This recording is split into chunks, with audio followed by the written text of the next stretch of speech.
Perfection is a myth that we chase in silence, a ghost dressed in gold, whispering promises it never intends to keep.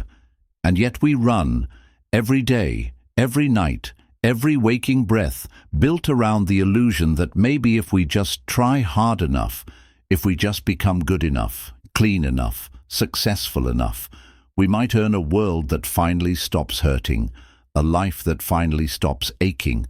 But that's the trap, isn't it? The idea that peace is something to be earned rather than something to be reclaimed, because somewhere along the line we were taught that happiness comes only after achievement, that worth comes only after war, that love comes only after suffering, and so we became soldiers of our own perfection, bleeding silently in the name of approval, starving in the name of beauty, smiling in the name of being enough for people who never learned how to be enough for themselves. And the tragedy isn't just that we fall for it, it's that we learn to live in it. We learn to normalize the noise, the pressure, the masks. We learn to decorate the cage and call it ambition, to chain our joy to goals and call it discipline, to hide our fear beneath productivity and call it growth. But what if none of that is real? What if the system is designed to keep you in motion, to never let you rest, to convince you that you're always one step away from being whole, so you never stop chasing, never stop spending, never stop begging for the validation of a world too broken to validate itself? And we buy into it because deep down we're afraid of what happens when the noise stops, what happens when you sit alone in a quiet room with no one to impress and nothing to prove. Who are you without the grind? Who are you without the applause? Who are you without the filters, the accolades, the titles, the armor you spent years building just to feel safe in your own skin? The truth is, most people never find out, because the silence terrifies them more than the suffering does.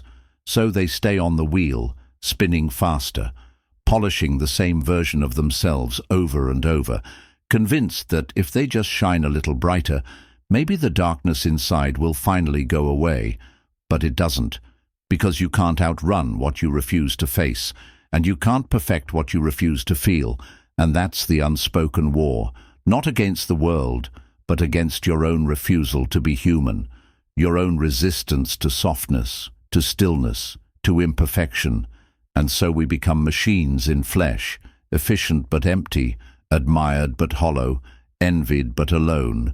And every day we lose a little more of what makes us real, because the world doesn't reward authenticity. It exploits it.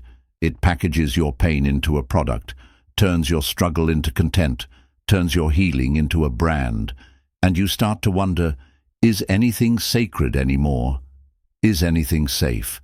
Is there a place where we can just exist without performing, without curating, without needing to explain our pain in perfectly timed sound bites that fit the algorithm's hunger for endless novelty, endless stimulation, endless dopamine?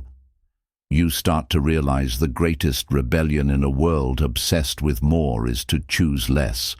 The greatest act of power is to walk away, to reclaim your attention, to say no to the lie that you must constantly improve just to deserve your own breath, your own peace, your own love. Because you don't. You never did. And maybe that's what scares people the most. The idea that you can be enough without proving it. The idea that you can be loved without earning it. The idea that healing doesn't look like a before and after post, but like a quiet, messy, non-linear, deeply personal surrender to the reality that you are not broken, you are breaking open, and maybe the pain isn't a flaw in the system. It is the system trying to wake you up, shake you out of the trance, strip you of the identities that were never yours to begin with. And yet we resist, because letting go of the illusion means facing the grief of who we thought we had to be. And no one teaches you how to grieve someone who never really existed. No one prepares you for the moment you look in the mirror and realize the version of you that succeeded, that impressed, that survived, was built on a foundation of fear, of lack, of performance. And if that's true, then who are you really? Who are you when you stop trying to be more? Who are you when you decide you are already enough?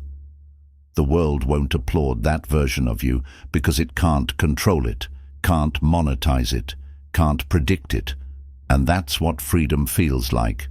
Not loud, not flashy, not dramatic, but quietly terrifying, like standing at the edge of everything you were told you needed and realizing you never needed any of it to be whole, to be worthy, to be you.